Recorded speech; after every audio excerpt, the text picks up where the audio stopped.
Não, só um exemplo em relação a isso que ela falou. Eu estou fazendo uma revisão do meu livro Ecologia Urbana e Poder Local, que foi lançado em 1997.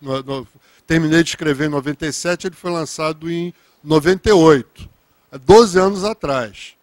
Então, é evidente, eu tive que fazer uma atualização, fiz um capítulo novo sobre clima e fiz uma releitura do livro.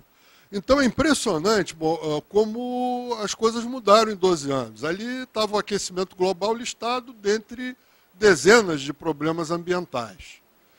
E, por outro lado, as previsões que havia eram mas muito aquém daquilo que acabou se verificando, as projeções. Então, na verdade, nós estamos sistematicamente confirmando os cenários piores do leque de cenários que o IPCC traça, vem se confirmando sistematicamente os cenários piores, e mesmo os cenários piores, em algumas circunstâncias, eles acabam sendo ultrapassados.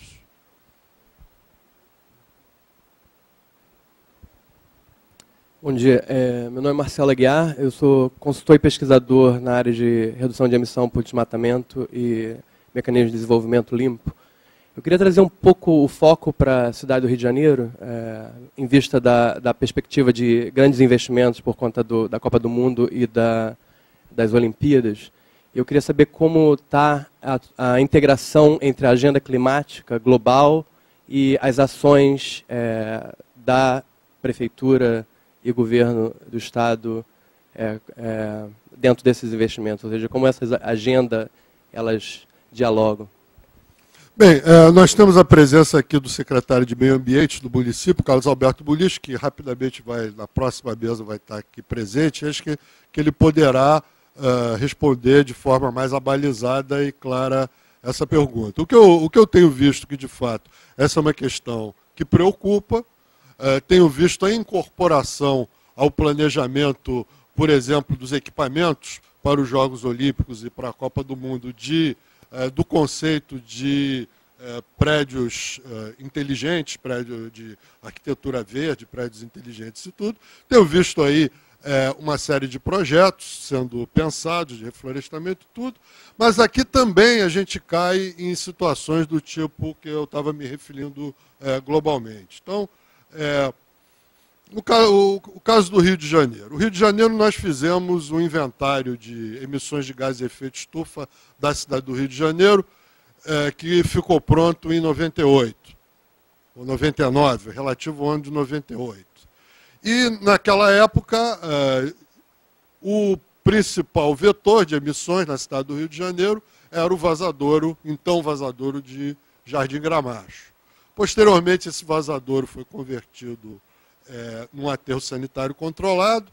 Não foi feita mais nenhum inventário de emissões, mas se supõe que, pelo menos, tenha havido um corte de 50% dessas emissões, que, se eu não me engano, era da ordem de 4 milhões de toneladas de equivalente CO2.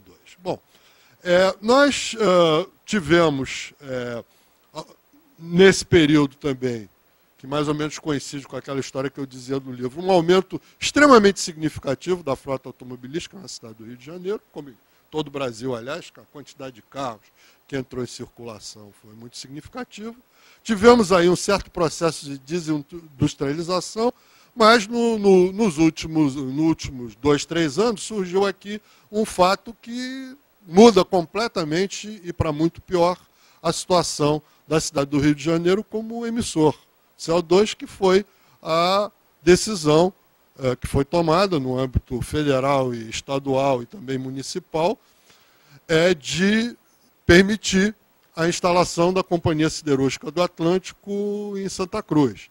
A Companhia Siderúrgica do Atlântico passou por um processo de licenciamento e por uma elaboração de EA-RIMA, por uma série de exigências e tudo, dentro de um paradigma de legislação ambiental que simplesmente não leva em consideração as emissões de gases de efeito estufa. Só agora, há pouquíssimo tempo depois desse episódio, que conversando com o ministro Carlos Mink, ele incluiu dentro do CONAMA uma resolução no sentido de começar a trabalhar no processo de licenciamento o problema dos gases de efeito estufa, que antes não eram vistos. Então, você imagina, a Companhia Siderúrgica Nacional ela passou por todo ritual de licenciamento, que basicamente feito pelo governo do Estado, teve lá suas medidas de compensação, o que teve que fazer, e tudo foram estudados a fundo, uma série de impactos ambientais locais, mas em nenhum momento se realmente olhou a fundo a questão da Companhia Siderúrgica do Atlântico enquanto